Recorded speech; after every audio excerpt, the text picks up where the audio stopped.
ఒక్కసారి కొమ్మూరి గోల్డ్ కి కాల్ చేయండి. తాకట్లో ఉన్న మీ బంగారాన్ని విడిపించి మార్కెట్ ప్రైస్ కి వాళ్ళు కొనుక్కుని మిగతా డబ్బులు మీకు ఇచ్చేస్తారు. హాయ్ హలో నమస్తే, వెల్కమ్ టు మనం టీవీ. నేను మీ చార్మి.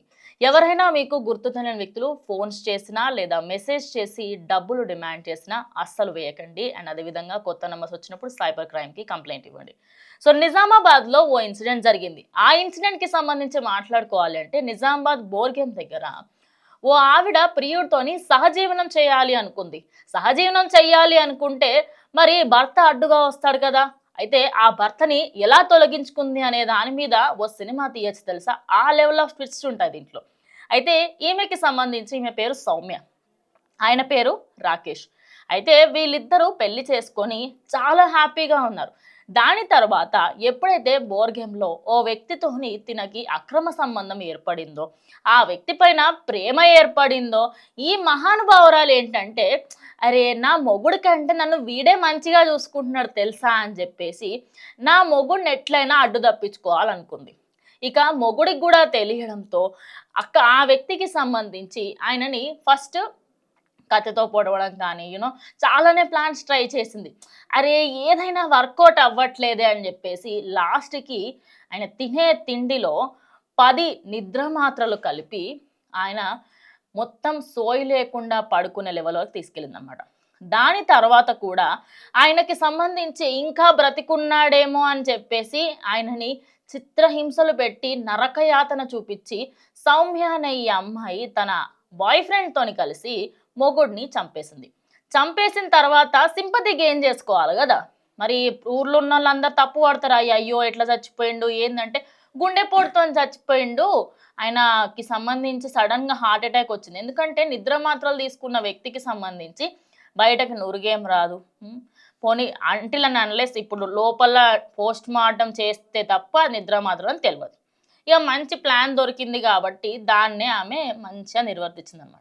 ఇప్పుడు ఆ శవం ఏదైతే ఉందో అక్కడ ఉన్న వాళ్ళందరూ కూడా ఎందుకో ఒక ఆవిడ వాళ్ళ ఇంట్లో వ్యక్తి, ఆ వ్యక్తి ఎవరైనా నేను మళ్ళీ చెప్తాను, ఎందుకంటే ఆ వ్యక్తి వల్లనే ఈ నిజాలన్నీ బయటపడ్డాయి. అయితే ఇంకా కొన్ని రోజులు అయినాక పాతి పెట్టేసిర్రు, అంతా బాగానే ఉంది.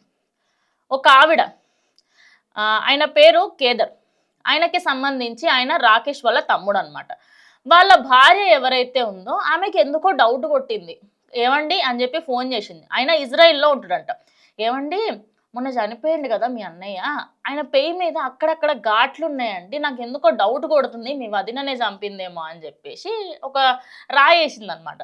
ఆయన కూడా ఎట్లా అంటే అయ్యి ఉండొచ్చు, ఎందుకంటే మా అన్న హెల్తీ ఉంటుండే అన్నీ ఉంటుండే అని చెప్పేసి ఒక కేసుని ఫైల్ చేయడం జరిగింది. ఎందుకంటే ఈ మేడం గారు అక్రమ సంబంధం కూడా అప్పటికి బయటపడ్డది అనమాట. అయితే ఎప్పుడైతే ఈ అక్రమ సంబంధం బయటపడి దాని తర్వాత ఇప్పుడు ఇలా వదినకి సంబంధించిన క్యారెక్టర్ బయటకు తెలిసిందో పోలీసులకి ఆన్లైన్లో కంప్లైంట్ ఇచ్చిండు.